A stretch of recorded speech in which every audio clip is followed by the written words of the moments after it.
selamat siang.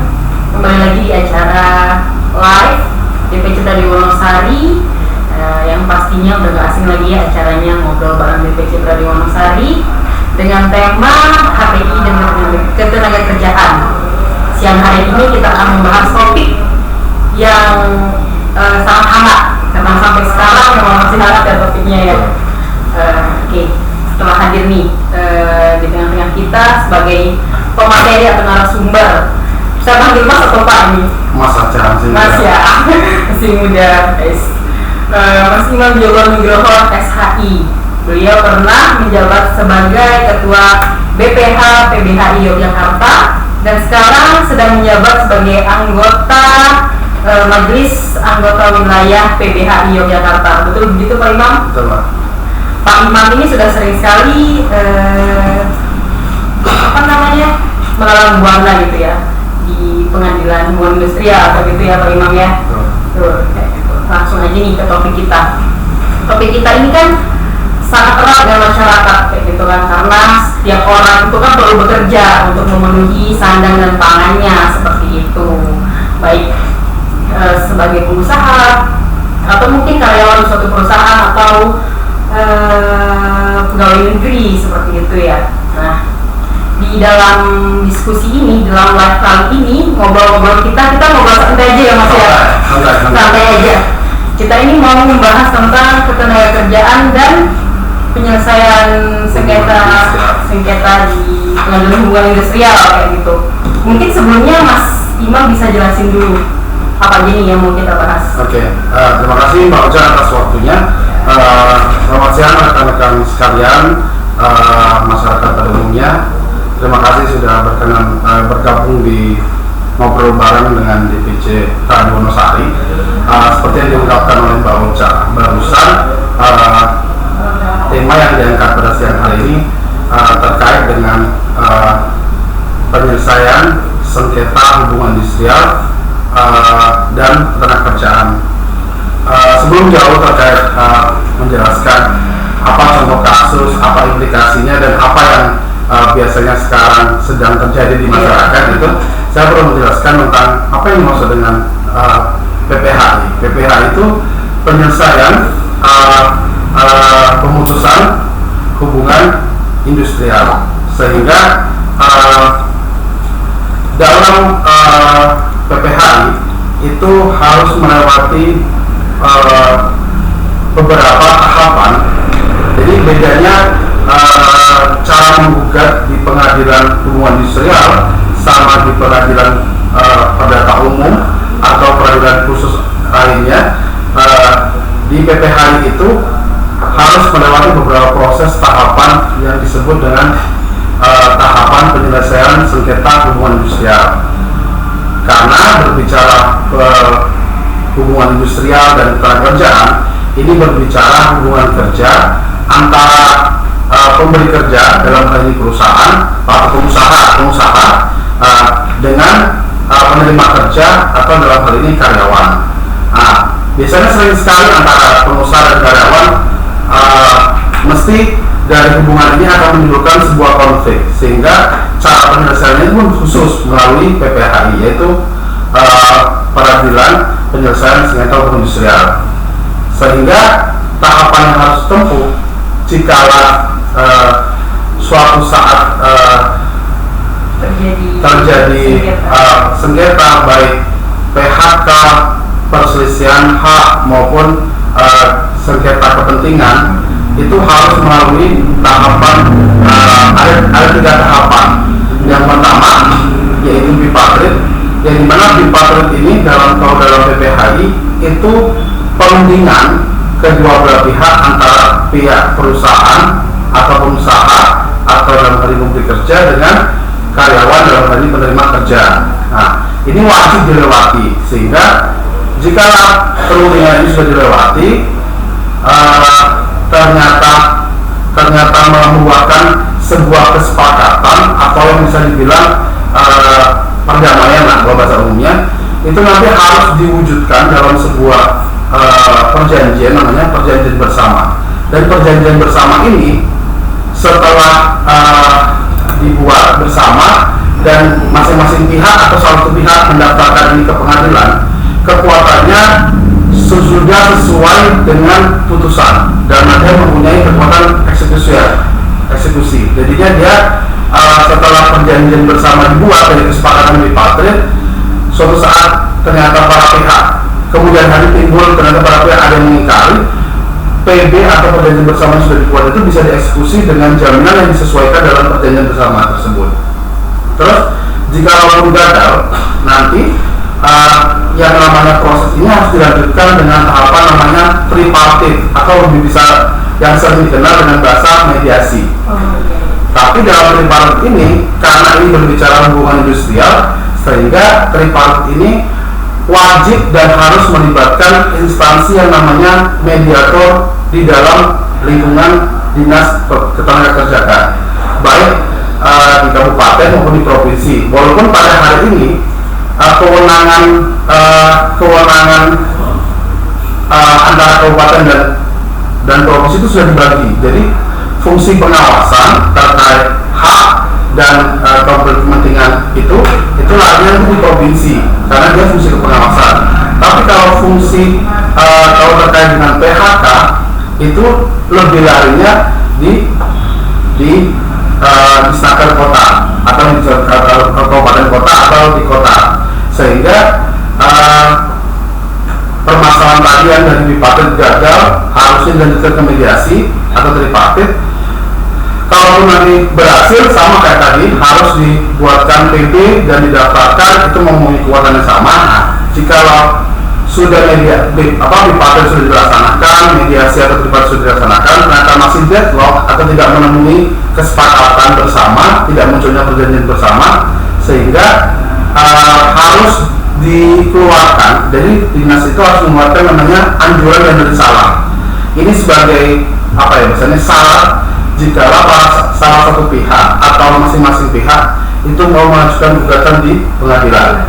Kalau tidak melewati ini, sampai pengadilan pun otomatis gugatannya akan di NO karena dia tidak melalui due prosedur sebelumnya. Jadi kalau sudah melalui due prosedur ini, kemungkinan besar kalau digugat itu proses tetap dijalankan walaupun hasil dari mediasi bipartit mediasi sampai putusan pengadilan tidak mempengaruhi jadi putusan pengadilan tidak bisa dipengaruhi oleh hasil bipartit maupun mediasi sebelumnya.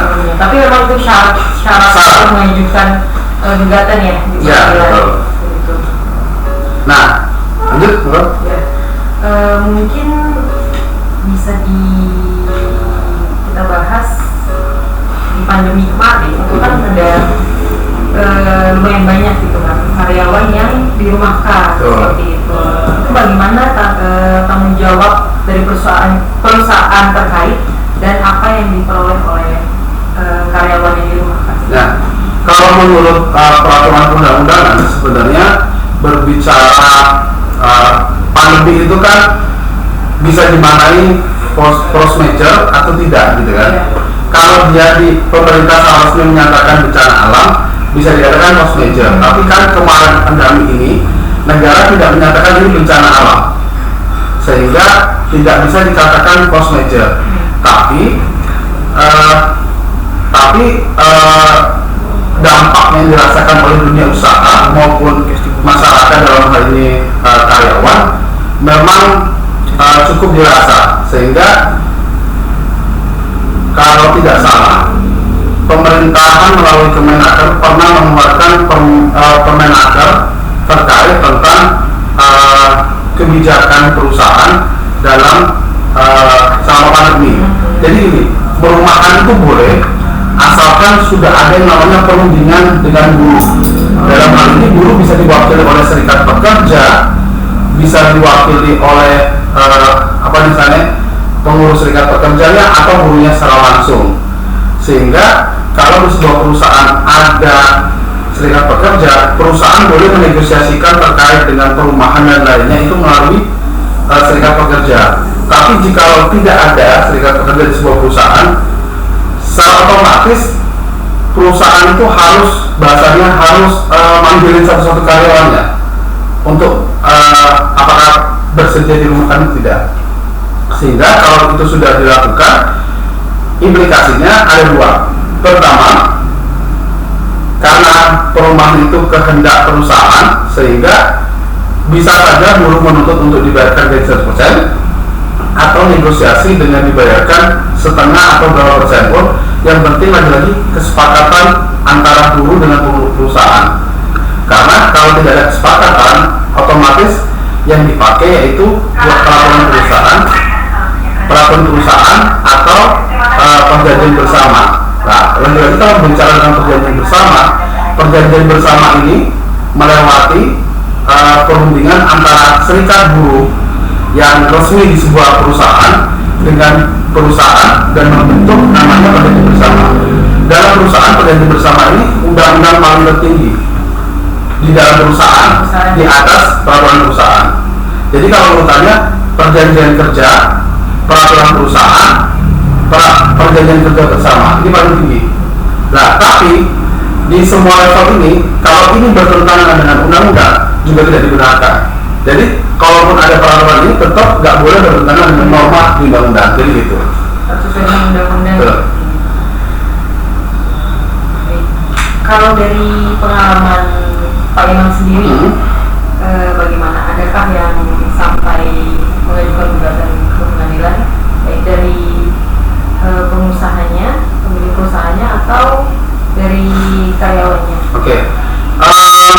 Di awal pandemi itu kan 2020, itu kalau tidak salah undang-undang pun diresmikan di masa-masa pandemi, sehingga Cipta Kerja yang hari ini walaupun sudah mendapatkan putusan MK yaitu berlaku dengan bersyarat atau apa ya bahasanya inkonstitusional bersyarat, masih berlaku asalkan diperbaiki selama 2 tahun, kalau tidak dianggap tidak berlaku permanen.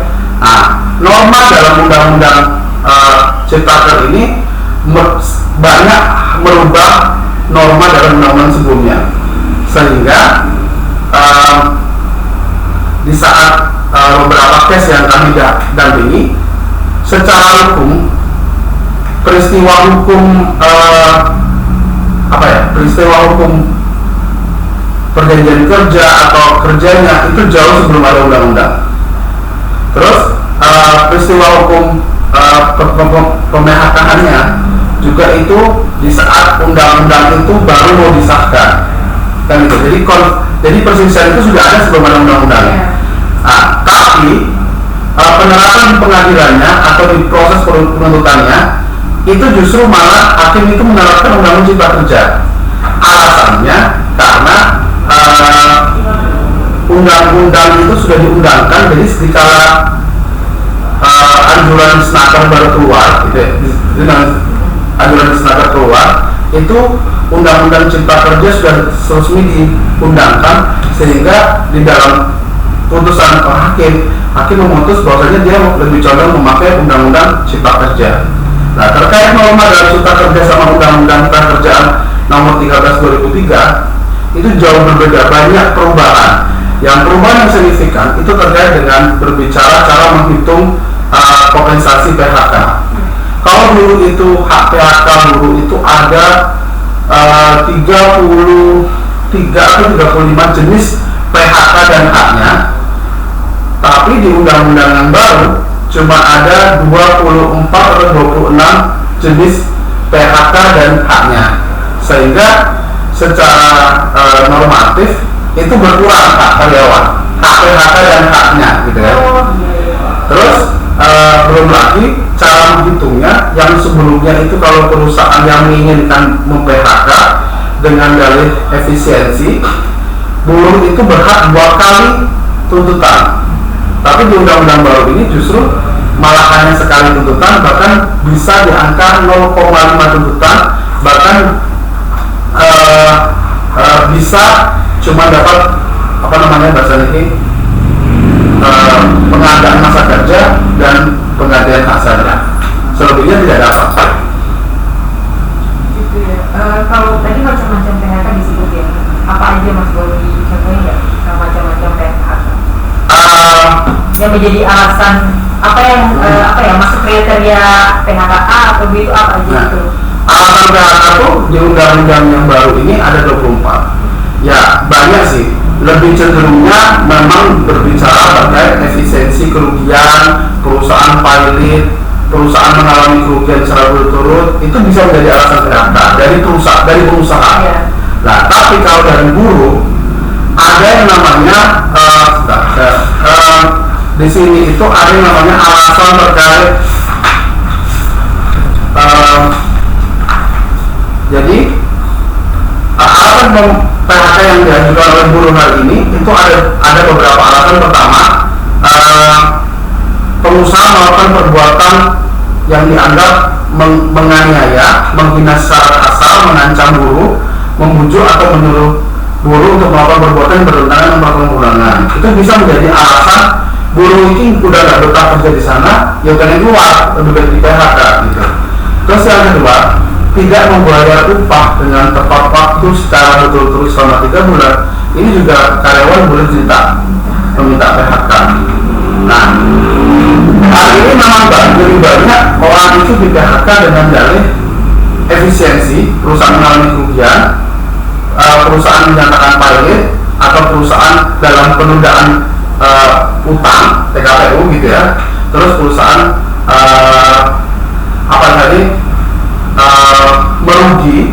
merugi tapi masih bisa operasi, sehingga kalau ada buruh yang mau minta di PHK itu normatifnya cuma kena 0,5. Jadi perusahaan itu masih diwajibkan membayar 0,5 dari upah total upah yang dihitung. Gitu. Baik. Ini kemarin ada yang bertanya dari media sosial, gitu kan? Ini gak apa ya, kita selesaikan pertanyaan dulu. Siap. Dia bertanya bagaimana jika ada karyawan yang terbukti melakukan pencurian gitu kan, atau penggelapan di perusahaan tempat dia bekerja gitu. Apa upaya hukum yang dapat dilakukan oleh perusahaan tersebut terhadap karyawannya? Kalau di sini sebenarnya alasan terkait buruh melakukan perbuatan pidana itu perusahaan bisa mem-PHK. Di sini ada dua tipe. Pertama, pekerja tidak dapat melakukan pekerjaan selama 6 bulan akibat ditahan, yang berwajib diduga melakukan tindak pidana. Ada dua tipenya. Yang satu itu merugikan perusahaan, yang satu tidak merugikan perusahaan. Nah, terkait dua normatif ini itu sudah berbeda. Kalau yang merugikan perusahaan, jelas buruh tidak dapat pesangon, cuma dapat uang penggantian hak dan uang pisah. Nah, uang pisah tersebut itu diatur lebih lanjut kebanyakan dalam perjanjian kerja atau perjanjian peraturan perusahaan ataupun untuk PKB, pada perjanjian kerja bersama. Nah, terkait pekerja yang tadi dianggap melakukan tindak pidana tapi tidak merugikan perusahaan, itu tetap mendapatkan 1 kali ketentuan penghargaan masa kerja, tapi pesangonnya terbilang sama uang penggantian hak. Jadi gitu. Nah, ini sama dengan undang-undang sebelumnya. Tapi kalau undang-undang sebelumnya, kalau tidak salah, itu tetap dapat 1 kali gaji, 1 kali ketentuan dengan uang penggantian hak. Tapi kalau di undang-undang baru ini, uang penggantian hak itu secara rumusnya itu masih absurd atau abu-abu lah misalnya. Jadi gini, kalau di undang-undang lama terkait uang penggantian hak itu hitungannya pesangon yang sudah dihitung ditambahkan dengan uang penggantian masa kerja dibagi 15%. Jadi penggantian hak itu 15% dari total penghitungan itu, kan gitu. Tapi kalau di undang-undang baru ini, uang penggantian hak itu hanya dikategorikan 3. Pertama, cuti yang belum diambil dan belum hangus. Yang kedua, uang kayak uang makan, uang apa yang tunjangan untuk keluarga yang belum diberikan. Terus yang ketiga, segala sesuatu yang diperjanjikan dalam perjanjian kerja, peraturan perusahaan atau PKB yang belum dibayarkan. Jadi ini tergantung perusahaan. tergantung perusahaan mau terkait PP atau PKB. Kalau PKB jelas ya, biasanya buruh udah tahu dari serikat pekerja. Ketika peraturan perusahaan itu ya hanya pengusaha, karyawan hanya disuruh ini loh ketentuannya, tapi dia nggak tahu peraturan perusahaan bagaimana gitu. Sehingga kalau dari itu dijadikan perjanjian kerja itu lemah sekali buruh untuk pribadi tadi, karena kita cuma bisa ngambil cuti yang diambil, itu pun cuti yang A. Kalau bahasanya kan kalau di undang-undang lama cuti yang diambil tahun-tahun sebelumnya bisa diakumulasi. Kalau di undang-undang baru ini cuti yang diambil hanya berlaku bagi cuti yang masa tahun berlakunya. Jadi kalau cuti 2020 diambil, sekarang kita berbicara cuti 2021, ya dari 2020 nggak bisa diambil, hanya ngambil 2021. Gitu. Nah kalau berbicara cuti pun total gaji dibagi hari kerja, ya sudah itu ketemunya. Gaji per hari itu yang diambil kalikan jumlah cuti gitu. Mungkin kita kalau mau belajar bagaimana pembagian tadi pesangon dan lain-lainnya tuh harusnya ada kita ngitung ya. Ya, harusnya ngitung. Tapi nanti lain waktu mungkin kita bisa agendakan nanti dengan sampel kasus. Cuma memang kalau saya mau bicara kasus itu takutnya maksudnya karena ada beberapa perkara yang pernah saya tangani. Kalau berbicara kasus yang terbaru memang agak sedikit ya, karena ini menarik di dunia di LBH saya ya, maksudnya di tempat saya mengabdi dari dulu, saya menemukan satu case. Ternyata perkara perburuan itu bisa mempilotkan sebuah perusahaan asalkan perusahaan yang terbukti lalai akan kewajiban terhadap buruh, yaitu pesangonan itu. Dan di Jogja ini sudah eksempel satu perusahaan yang hari ini sudah dipilotkan, tapi dalam proses pengajuan perdamaian karena masih ada etikat untuk membayar.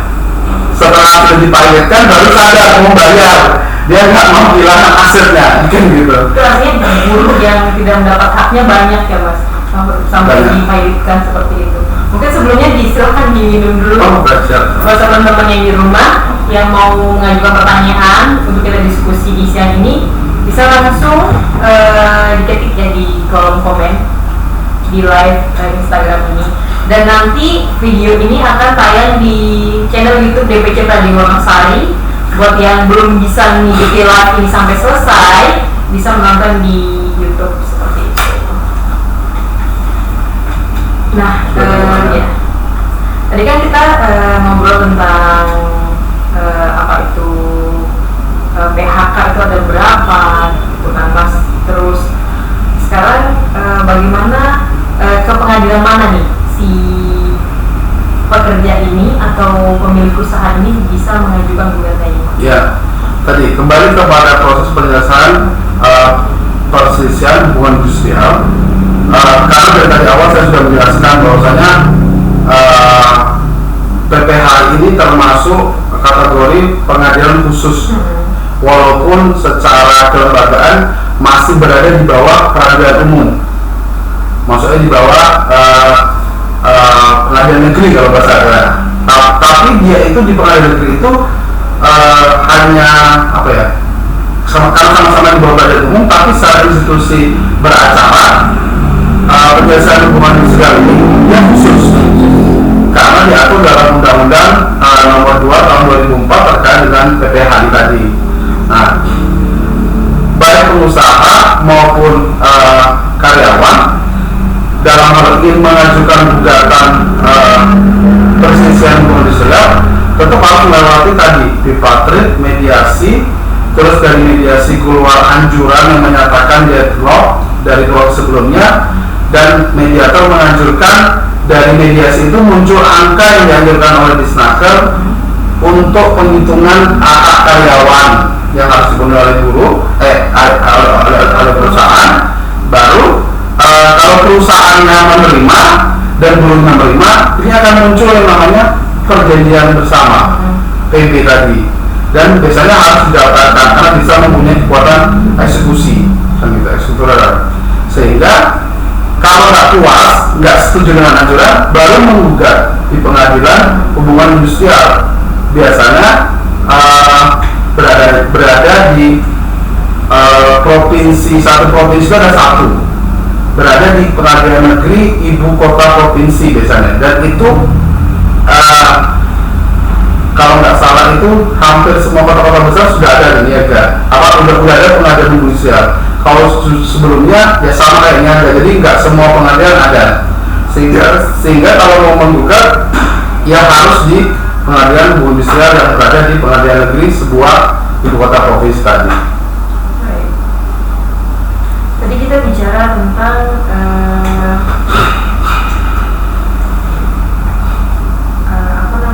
PHK ya, PHK.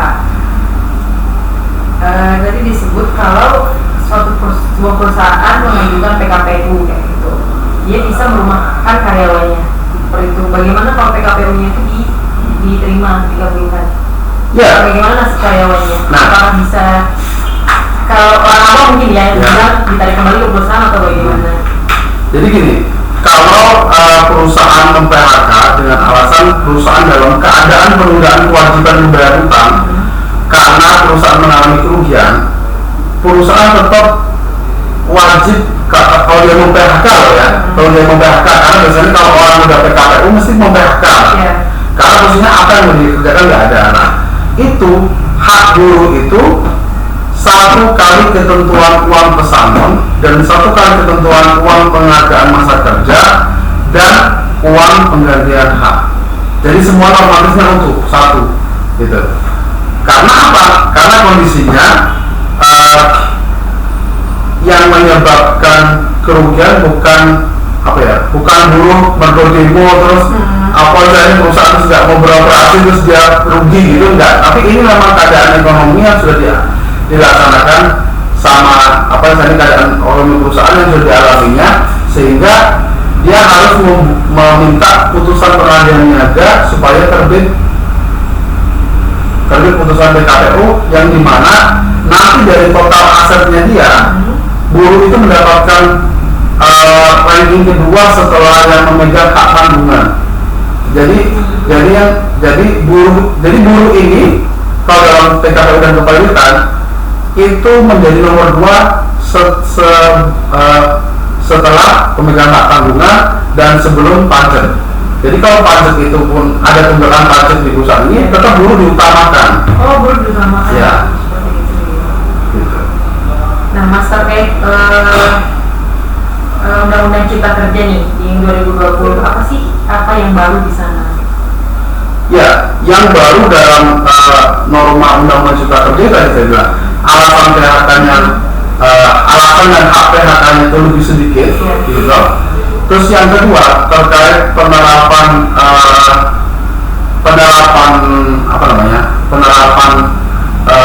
norma ketenagakerjaannya lebih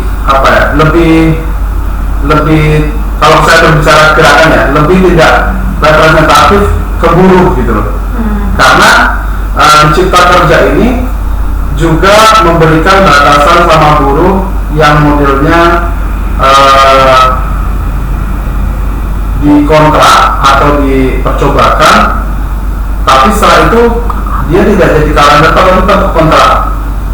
Sehingga di Undang-Undang Cipta Kerja ini kalau orang masuknya sudah kontrak gitu ya, dia nggak akan bisa diangkat dan dia boleh dikontrak lagi setelah 5 tahun ya, setelah kontrak pertama nggak lebih dari 3 tahun, setelah itu diperpanjang setengah dari kontrak sebelumnya. Nah, setelah itu dia nggak boleh dikontrak lagi di jeda 2-3 bulan baru boleh dikontrak lagi. Jadi nggak akan ada pengangkatan. Modelnya sistemnya sekarang kontrak. Sehingga orang yang mau masuk pun kadang dipercobakan. Jadi harus magang dulu, percobaan dulu, baru nganu. Nah, beda sama undang-undang sebelumnya, di mana kalau karyawan itu dipercobakan atau dimagangkan, implikasinya setelah itu harus diangkat tetap. Tapi kalau sekarang tidak bisa dikontrak, yang bisa menjadi tetap. Tapi tetap ini harusnya memang untuk posisi yang bukan musiman kerjanya. Jadi yang tetap, misalkan kalau nggak ada posisi ini di perusahaan ini nggak jalan. Nah itu secara kerja ini nggak boleh dikontrak. Tapi hari ini masih banyak diakali bisa dikontrak, tapi dengan posisi ya tadi mereka mendapatkan perjanjian kerjanya ke Disnaker, yang penting ada laporan di Disnaker kalau ini dikontrak karena posisi ini gitu ya, itu baru gitu.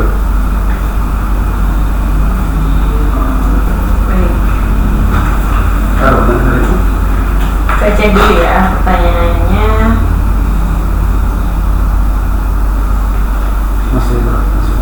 Masih 15 menit. Sebenarnya yang menarik itu, saya pernah punya pengalaman, tapi ini sebenarnya pas sebelum ada undang-undang sih ya. Sebelum ada undang-undang cipta kerja pun ada perusahaan yang mem-PHK karyawannya itu dengan alasan PHK yang tidak masuk kategori dalam undang-undang, tapi tetap dia berani mem-PHK. Sehingga implikasinya kalau dia mem-PHK tanpa memakai alasan yang ditentukan dalam undang-undang, karyawan itu berhak 2 kali pesangon, kan gitu. Nah, kalau karyawan di PHK karena kesalahan dan melakukan fraud atau ya kalau dibilang kesalahan yang dibilang kerugian tadi, itu biasanya di undang-undang lama itu hanya dapat 1 kali ketentuan. Nah, kalau di undang-undang baru ini orang melakukan di PHK tanpa kesalahan itu tetap hanya mendapatkan 1 ketentuan kok. Tapi kalau dengan kesalahan bisa bilang tidak dapat uang pesangon atau dapat 0,5 dari ketentuan gitu. Ini ada yang bertanya, dalam bipartit itu siapa yang menjadi penengahnya? Seperti itu. Itu dilakukan di perusahaan ya? Iya. Yang menjadi penengahnya siapa? Nah, bipartit itu sebenarnya berbicara perundang bipartit itu tidak ada penengah, dalam artian gini, secara naluri jika ada perselisihan hubungan industrial atau ya PHK gitu, perusahaan maupun buruh itu wajib menempuh namanya perundingan. Dia wajib, jadi perusahaan juga wajib memastikan ke karyawan kamu di PHK karena alasan ini gitu. Buruh pun berhak menanyakan kenapa saya di PHK dan alasan ini, salah saya di mana. Nah, di sini perundingan. Nah, ternyata dari PHK perusahaan itu buruh menerima, oke Pak, saya mengakui, tapi jangan gini dong, harus dibayarkan hak saya. Sehingga kalau dalam bipartit itu ketemu idenya gitu, sama-sama saling menerima gitu keputusan perusahaan, berarti terwujudnya sebuah kesepakatan. Apa kesepakatan? Berbicara dengan hak-hak. Kalau hak-hak dari pemilik perusahaan dan buruh pun bersedia, muncullah kesepakatan, dan ini wajib dibentukkan dalam namanya PB. Karena apa? Kalau tidak dibentukkan dalam PB, judulnya hanya kesepakatan bersama toh gitu, atau perdagangan toh, secara hukum lemah, karena undang-undang berbicara implikasi dari perundingan yang berhasil itu ada namanya perjanjian bersama, dan ini nanti wajib didapatkan atau harus didapatkan di pengadilan jikalau bisa dieksekusi, supaya bisa dieksekusi gitu. Bagaimana kalau PB tersebut tidak didaftarkan di pengadilan? Ya otomatis tidak mempunyai kekuatan hukum, karena di Undang-Undang 2 nomor 2 itu berbicara PB ini wajib didaftarkan atau bahasanya dicatatkan. Tapi bahasanya bukan dicatatkan pada pengadilan umum industrial supaya mempunyai kekuatan hukum tetap, ya ini bisa dieksekusi dikala dari kesepakatan ini salah satu pihak ada yang mengingkari. Iya. Lalu bagaimana proses eksekusinya sendiri seperti apa? Nah, ini berbicara eksekusi di PH ini menarik sekali. Hampir rata-rata nggak berhasil. Kenapa saya bilang nggak berhasil? Posisinya banyak orang sepakat damai dengan ini, tapi tidak ada jaminan dari perusahaan ke buruh terkait nek soal nggak pada waktunya selesai, itu buruh dapat apa nggak ada, sehingga kebanyakan itu buruh cuma diem-diem toh. Itu kelemahannya. Makanya kalau berbicara PB itu harus ketemu nominal hak yang harus dibayarkan ke buruh, terus jaminannya apa kalau batas waktu yang ditentukan tidak dibayar atau tidak diberikan hak itu. Nah, itu yang lemahnya, karena sampai jadi gini, walaupun ini eksekusinya di PHI, tapi hukum acara eksekusinya persis kayak perdata umum. Jadi kalau kita nggak menghadirkan aset perusahaan yang kita ketahui, ya pengadilan nggak bisa mengeksekusi gitu. Apa yang mau dieksekusi? Nah itu sama Pak. Nah, makanya kemarin yang saya bilang kenapa kami sempat bisa mempilotkan perusahaan ini, karena dari PB itu sudah kita dapatkan dan perusahaan itu nggak mau membuka spesial pun asetnya, cuma bilang kami tidak mampu karena alasan pandemi. Akhirnya karena udah 2 kali unmoney, bahkan sebelumnya itu dari perundingan dulu terkait pelaksanaan eksekusi. Akhirnya kami menggugat PKPU itu. Walaupun PKPU kami ditolak dengan alasan hakim menganggap ini harus dipilotkan karena perusahaan nggak mau bayar. Biar dihitung harganya maksudnya gitu. Sehingga waktu itu mampu pilot, akhirnya dikabulkan dari kami. Maksud PKPU kami tidak dikabulkan, pilotnya dikabulkan. Berarti secara logika kan perusahaan ini sama aja membuat orang ini atau dia kan total PHK saat itu ya, dia itu kan buruh ini di PHK 2017, muncul PP 2018, muncul angka 1,9 M, sampai 2020 itu baru dibayarkan 900 juta, jadi masih ada lagi 1 M. Nah ini mereka tidak sanggup bayar, malah justru mau merenegosiasi uang pesangon tadi untuk ikut cipta kerja hitungannya. Jadi malah justru ya merugikan sekali, sehingga buruh tetap ngotot eksekusi jatuh, ya sudah masuk ke PKPU sehingga ketemulah tadi paralel. Karena saat eksekusi itu di mana-mana maupun buruh itu mesti menang gitu aja. Saya jamin mesti menang Pak. Tapi eksekusinya itu yang berat. Karena apa? Kalau buruh itu bukan posisi di manajerial ataupun di pimpinan perusahaan, dia nggak akan mungkin mengerti aset perusahaan. Dan itu ada ininya. Gitu ya. Katanya cuma kerja di situ aja ya Mas ya. Dan tadi prosesnya kan lama sampai muncul PB setahun ya Mas. Ya. Setelah itu dari perusahaan ingin mengikutkan ke UU Cipta Kerja. Iya.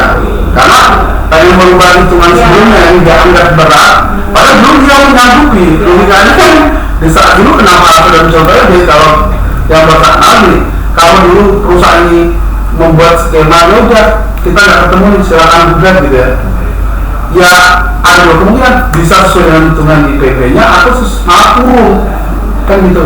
Tapi mungkin saya pikir perusahaan waktu itu kenapa nggak mau digugat, mungkin itu mempengaruhi pasaran perusahaan. Jadi kalau perusahaan gugat kan sebenarnya yang paling malu itu perusahaannya, karena belajarnya mesti akan berpikir saya memakai perusahaan yang sedang bermasalah secara hukum ketenagakerjaan. Jadi gitu. Makanya kalau buruh mau menang juga harus tahu bayarnya perusahaan ini siapa, supaya dia menang lewat tender tadi. Karena banyak perusahaan yang akhirnya yang sebelumnya mendapat tender, karena ada permasalahan kerjaan juga beberapa tender selesai, dia nggak dapat karena nggak mau orang menginvestasikan di perusahaan yang sedang lagi ada masalah gitu kan gitu. Itu sih Mbak.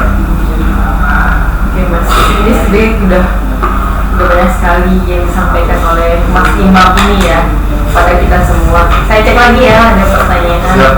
Ya.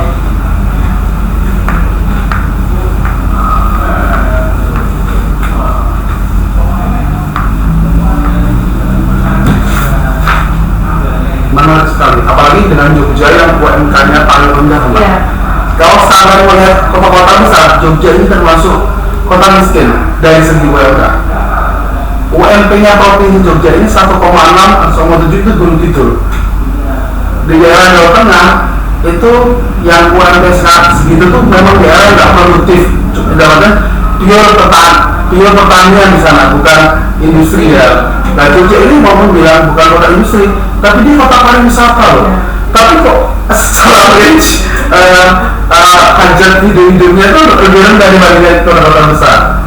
Karena kita nggak menafikan hari ini Bantul, Sleman sebagian sih, yang paling banyak Bantul sama Pulau gitu, itu sudah banyak daerah yang ditunjuk sebagai daerah produktif untuk perindustrian.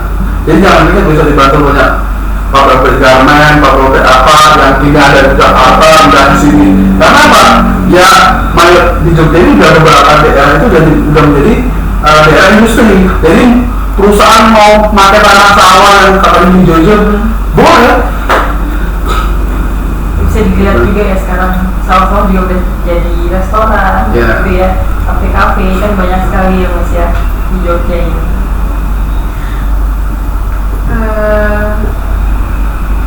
Ada pertanyaan?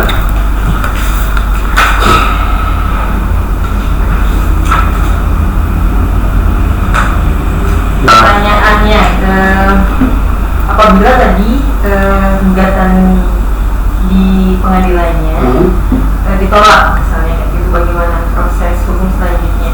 Nah, berbicara upaya hukum, uniknya di PPH ini upaya hukumnya langsung loncat dan tidak ada yang namanya PK. Jadi di PH ini pengadilan hubungan industrial itu putusan pertama sekaligus setara banding, karena pasca putusan PPH ini tingkat pertama, upaya hukum yang bisa dilakukan dan salah satu-satunya dilakukan oleh buruh ataupun pengusaha namanya kasasi. Setelah kasasi tidak ada lagi ada upaya hukum lainnya, dan kasasi itu sudah berkekuatan final and binding, maksudnya sudah tidak bisa dilakukan upaya hukum lagi. Nah, kebanyakan banyakan ya yang nggak terima dengan putusan tingkat pertama memang akan melakukan kasasi, karena biasanya kalau ini dilakukan oleh buruh itu berarti dia tidak terima dengan hitungan dan hasil yang diputuskan. Kalaupun dengan pengusaha itu hanya membuat jeda mereka berpikir untuk mencari atau membayar pesangon yang sudah diputuskan. Jadi kasasi itu sekarang kebanyakan kasasi itu lebih cenderung menguatkan putusan pertama atau mengoreksi dan memperbaiki hitungan, cuma saja. Tapi kalau terkait sengketa hak ataupun perselisihan kepentingan, kayak misalkan buruh di PHK, dia nggak boleh di PHK, mau dipekerjakan kembali. Nah, ini ada dua. Biasanya kalau dia di tingkat pertama diputuskan untuk di PHK, tapi dia nggak mau terus dia melakukan representasi, biasanya di kasasi ada kemungkinan bisa saja dia dipekerjakan kembali. Dengan resiko perusahaan harus merekonsiliasi hak dia sebelumnya, atau dia tetap di PHK dengan haknya diperbaiki, dan makanya hitungan haknya diperbaiki oleh hakim kasasi, misalnya gitu. Baik. Karena waktu kita sudah habis ya Mas ini, mungkin mungkin kurang kayak gitu kan. Nanti teman-teman yang mau mengajukan pertanyaan bisa lewat Instagram atau Facebook DPC Radio Wonosari, nanti akan kami sampaikan ke Mas Imam atau langsung ke Mas Imam gitu. Pesan-pesan aja nih Mas untuk pelaku usaha atau karyawan atau calon calon karyawan atau calon pengusaha gitu Mas. Kalau saya sih berpesannya sebenarnya kan, karena sekarang undang-undangnya sudah normatifnya baru, walaupun undang-undang yang kita pakai ini secara utuh tidak hijau proof-nya, karena masih dinyatakan inkonstitusional bersyarat, sehingga semua pihak perlu cermat dan tepat memahami makna dari konsideran MK tadi sekaligus dengan norma-norma di dalamnya. Kalau sampai memang tidak sampai menaati gitu, mesti akan ada yang dirugikan, baik entah itu pengusaha sendiri, entah itu buruh. Karena saya dengar pengusaha sendiri pun banyak yang protes terkait dengan undang-undang cipta kerja ini, karena ada kewajiban mereka yang lebih. Jadi gini, kalau di undang-undang yang baru itu ketentuan pidana itu hanya bagi pengusaha yang tidak membayarkan upah sesuai dengan undang-undang. Hal ini itu ditambah satu lagi, yaitu ketika pengusaha memphk buruh tidak memberi pesangon, ini juga dikategorikan tidak pidana. Jadi pengusaha pun memphk orang tetap harus diberikan hak. Kalau kamu tidak memberikan hak, dia dikenakan pidana. Dan dalam tindak pidana undang-undang ketenagakerjaan atau PPH, undang-undang kerjaan, itu tidak mengenal namanya hukuman maksimal, tapi mengenal hukuman minimal 1 tahun. Jadi sesaat-saatnya pengusaha diblokir setahun, tidak bisa kompensasi tetap setahun ya, tetap setahun. Karena itu lex spesialis undang-undang ini, makanya berbicara hukumannya minimal setahun. Nah itu udah nggak bisa ditawar. Kebanyakan kalau pengusaha udah diancam gitu mesti dia langsung bayar haknya kan.